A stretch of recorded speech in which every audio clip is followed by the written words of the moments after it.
بسم اللہ الرحمن الرحیم۔ السلام علیکم، آپ دیکھ رہے ہیں مبشر لقمان یوٹیوب چینل۔ میرا نام مبشر لقمان ہے۔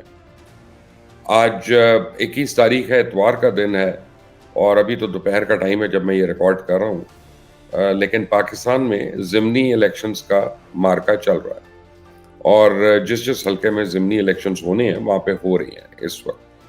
الیکشن کمیشن کے مطابق پنجاب سے 12 صوبائی حلقوں کے ضمنی انتخابات میں 174 امیدوار جو ہیں میدان میں ہیں، جہاں ووٹرز کی تعداد تقریباً 40,44,552 ہے۔ پنجاب میں 2,601 پولنگ سٹیشنز قائم کیے گئے ہیں، جبکہ خیبر پختونخوا کے 2 صوبائی حلقوں کے ضمنی انتخابات میں 14,71,000 ووٹرز ہیں، اور یہاں تقریباً 49 امیدوار میدان میں ہیں، اور جس کے لیے 892 پولنگ سٹیشنز قائم کیے گئے ہیں، جن میں سے 139 جو ہے وہ انتہائی حساس ہیں۔ اسی طرح سندھ میں NA 196 میں 2 امیدوار میدان میں ہیں، یہاں 4,23,781 ووٹرز جو ہیں وہ حق رائے دہی استعمال کریں گے، اور یہاں تقریباً 303 پولنگ سٹیشنز قائم کیے گئے ہیں، جن میں 158 جو ہیں وہ انتہائی حساس ہیں۔ اور بلوچستان میں 2 صوبائی حلقوں میں 20 اور 22 میں ضمنی الیکشن ہو رہا ہے۔ بلوچستان میں 3,96,246 ووٹرز جو ہیں حق رائے دہی استعمال کریں گے، جن کے لیے 354 پولنگ سٹیشنز قائم کیے گئے ہیں۔ پاکستان بھر میں منعقد جو ہے ضمنی الیکشن کے موقع پہ محکمہ داخلہ پنجاب نے موبائل فون اور انٹرنیٹ سروسز بند کرنے کی سفارش بھی کی ہے، اور جس پہ عوام کی طرف سے ایک دفعہ پھر جنرل الیکشن کی طرح تحفظات کا اظہار کیا جا رہا ہے۔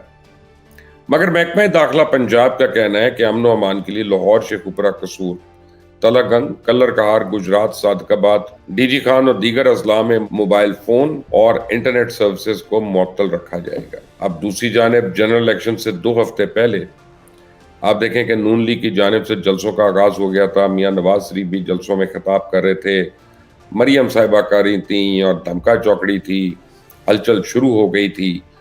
لیکن ضمنی الیکشن کے حوالے سے حکمران جماعت کی طرف سے مکمل خاموشی دکھائی دی ہے۔ اپوزیشن جماعت کو تو سیاسی پوزیشن اس کی کمزور ہے، لیکن حکومتی جماعت کی طرف سے بھی کوئی بڑا سیاسی پاور شو نہیں کیا گیا ضمنی الیکشنز کے لیے۔ اس کی وجہ سے ضمنی الیکشن کے حلقوں کے عوام کے دلوں میں شکوک و شبہات کا جو ایک جنم لینا ہے وہ ایک فطری عمل ہے، اور یہی وجہ ہے کہ سیاسی مبصرین کا کہنا ہے کہ جنرل الیکشن کے بعد جس طرح دھاندلی کا شور مچا، تو اسی تناظر میں ضمنی الیکشن میں بھی سیاسی جماعتیں ان کے لیے اپنے اپنے بیانیے کو درست ثابت کرنے کے لیے ایک ٹھوس کیس ثابت ہو سکتا ہے۔ سوال یہ ہے کہ پاکستان میں ہونے والے ضمنی الیکشن میں اتنی خاموشی، اتنا سائلنس، الیکشن کا تسلسل اور رد عمل ہے یا کچھ اور؟ یہ تو آج کے الیکشن کے نتائج جاری ہونے کے بعد ہی پتہ چلے گا۔ بہرحال اس میں کوئی شک نہیں ہے کہ پاکستان کی سیاسی تاریخ میں آج بھی ضمنی الیکشن کو ایک بڑا مارکا سمجھا جاتا ہے۔ آج ہونے والے ضمنی الیکشنز میں اگرچہ خاموشی ضرور ہے، تاہم ان کے نتائج مختلف سیاسی جماعتوں کے بیانیے کی تائید یا تردید ضرور کرتی ہیں۔ ابھی تھوڑی دیر پہلے میری ٹیم نے مجھ سے شیئر کیا، جناب مونا سلائی کی ایک ٹویٹ انہوں نے شیئر کی، جس میں کہہ رہے ہیں کہ جی گجرات کے ایک حلقے میں پولیس ٹھپے لگا رہی ہے۔ آپ کو مونا سلائی سے پوچھے کہ بھائی صاحب، یہ آپ نے نہیں کیا کبھی، آپ کے بڑوں نے نہیں کیا، آپ کے دادا حضور نے نہیں کیا؟ آپ لوگ کیا ہر دل عزیز لیڈرز رہے ہیں آپ کے خاندان میں سارے کے سارے، کہ ہر الیکشن میں، ہر مارکے میں وہ جیتتے آئے ہیں؟ نہیں، جن چیزوں کا آپ الزام لگا رہے ہیں اور بے پرکی اڑا رہے ہیں، یہ آپ اور آپ کے والد کا اور ان کے چاہنے والوں کا یہ وتیرہ رہا ہے کہ انہوں نے ہمیشہ دھاندلی کی، اور پھر انہوں نے اسٹیبلشمنٹ کے سر پہ آ کے حکومتیں بھی کی ہیں، اور حکومتیں دھڑلے سے کی ہیں۔ یہاں تک کہ چودھری پرویز لائی تو پرویز مشرف کو کہتے تھے ہم ایک باری نہیں 10 باری اس کو وردی میں الیکٹ کرائیں گے، کون ہے جو ان کو ہمیں نہ کر سکتا ہے؟ تو ان کی محبت آمریت سے، ان کی جدوجہد جمہوریت کے خلاف، یہ باپ بیٹے کی وہ سب کو پتا ہے۔ لیکن ایک اندر کی خبر یہ آئی ہے کہ پرویز لائی صاحب تیار ہو گئے ہیں۔ پرویز لائی صاحب اب کہہ رہے ہیں کہ میں سیاست چھوڑنا چاہتا ہوں، مجھے چھوڑ دو، مجھے معاف کر دو۔ میرا بیٹا جو ہے وہ میری سن نہیں رہا، وہ میرے کہنے کی مان نہیں رہا، وہ آ نہیں رہا پاکستان، اور اس کے کیس میں اندر پھنسا ہوا ہوں، کرپشن اس نے کی ہے، الزام میرے اوپر لگا ہوا ہے، تو اب پرویز الہی جو ہیں ان کو بڑی مشکل ہو رہی ہے۔ ان کو مشکل جو ہو رہی ہے وہ دو طرف سے ہو رہی ہے۔ ایک تو یہ ہے کہ ان کا بیٹا ان کو آنکھیں دکھا رہا ہے، وہ آ نہیں رہا، اور دوسری طرف ان کی جو اہلیاں ہیں وہ ان سے بہت ناراض ہیں، بہت نالاں ہیں۔ لوگوں کو دکھانے کے لیے تو وہ ان کو ملتی بھی ہیں، وہ ان کے لیے جدوجہد بھی کر رہی ہیں، لیکن حقیقت میں ان کے اور پرویز الہی کے درمیان بہت زیادہ شدید اختلافات پیدا ہو گئے ہیں۔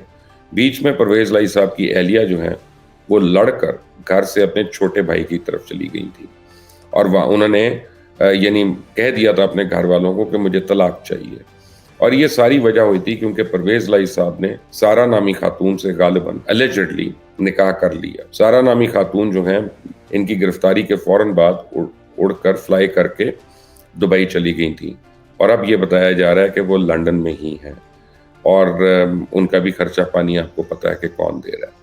بہرحال جب انہوں نے وہ نکاح کیا تھا، جب ان کی وہ شادی منظر عام پہ آئی تھی تو گھریلو ناچاکی ہو گئی، اور چودھری شجاعت حسین کے ساتھ بھی لڑائی میں ایک بڑی وجہ جو تھی وہ یہ نکاح تھا، کیونکہ یہ یاد رکھیے گا کہ چودھری شجاعت حسین کی جو بہن ہے وہ پرویز الہی صاحب کی اہلیہ ہیں، تو یہ ان کا جو ایک ری ایکشن تھا چودھری صاحب کا وہ فطری ری ایکشن تھا، سمجھ میں آنے والا ری ایکشن تھا۔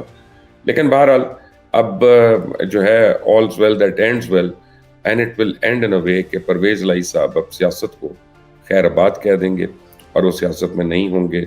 مونس الہی سمجھ رہے ہیں کہ وہ ان قریب پاکستان تحریک انصاف لیڈ کریں گے، لیکن آج کے الیکشنز کے بعد ان کو یہ پتہ چل جائے گا کہ ان کی ذاتی پاپولرٹی کیا ہے اور پی ٹی آئی کے ووٹ کی اہمیت کیا ہے۔ تو جب تک وہ پی ٹی آئی میں ہیں، جب تک وہ عمران خان کی دھول چاٹ رہے ہیں، تب تک تو ان کا کوئی نہ کوئی چانس ہے، ورنہ مونس الہی پاکستانی سیاست میں پہلے دن سے ایک ٹینٹڈ آدمی ہے۔ اپنے دوست محسن بڑائچ کے ساتھ ان کی کرپشن کی داستانیں ہیں، نیب نے ان کو پکڑا تھا، اور پھر بعد میں آصف علی زرداری صاحب نے ایک ڈیل کے تحت ان کی یعنی چھوٹ جو ہے وہ یقینی بنائی تھی اور وہ کیسز سے باہر آئے تھے۔ لیکن اب اللیجڈلی مونس الہی جو ہیں اس دفعہ پچھلے دور حکومت میں 200 سے 250 ملین ڈالر جو ہے وہ کما کر ہڑپ کر کے ایک جہاز میں رکھ کے پاکستان سے اڑ کے چلے گئے ہیں۔ روز ان کی لندن میں پارٹیاں ہوتی ہیں، لینسبرو ہوٹل جو ہے وہاں سگار لاؤنج میں بھی بیٹھا دیکھا گیا ان کو کئی باری، اور پھر وہ باہر بھی بیٹھے ہوتے ہیں اور وہاں پہ ان کے ساتھ اکثر وہ خواتین کے جھرمٹ میں ہوتے ہیں۔ کیوں؟ کیونکہ پیسہ ہے، مال مفت دل بے رحم، خرچے ہو رہے ہیں، عیاشیاں ہو رہی ہیں، باپ جیل میں ہے۔ کوئی ذی شعور بیٹا ہوتا وہ کہتا سب کچھ دے دوں گا، خود آ جاؤں گا، گرفتاری دے دوں گا، اپنے باپ کو اپنی وجہ سے اندر نہیں رہنے دوں گا۔ لیکن بہرحال واپس آتے ہیں آج کے الیکشن پہ۔ آج کے الیکشن میں کیا ہوگا؟ کیا نون لیگ والے بالکل ڈپریس تھے جنرل الیکشن کے ٹرن آؤٹ کے بعد، اور انہوں نے سوچا ہم جتنا مرضی الیکشن میں پیسہ لگائیں ہم تو ہم لوگوں نے جیتنا نہیں ہے، ووٹ جو ہے تحریک انصاف کو پڑے گا؟ کیا تحریک انصاف اور دیگر جماعتوں والے یہ سمجھتے ہیں کہ ووٹ کا تو کیونکہ فیصلہ ہی ہوا چکا ہے پہلے سے، اور فارم 45 فارم 47 والا رپڑ پڑا ہوا ہے، تو ہم کیا خار ہوں بیچ میں نکل کے؟ آج رات کو 11 بجے تک امید ہے یہ ساری اطلاع ہمیں آ جائے گی۔ اس چینل کو سبسکرائب کریے گا، بیل آئیکن کو پریس کریے گا۔ انٹل دی نیکسٹ ٹائم، اللہ حافظ۔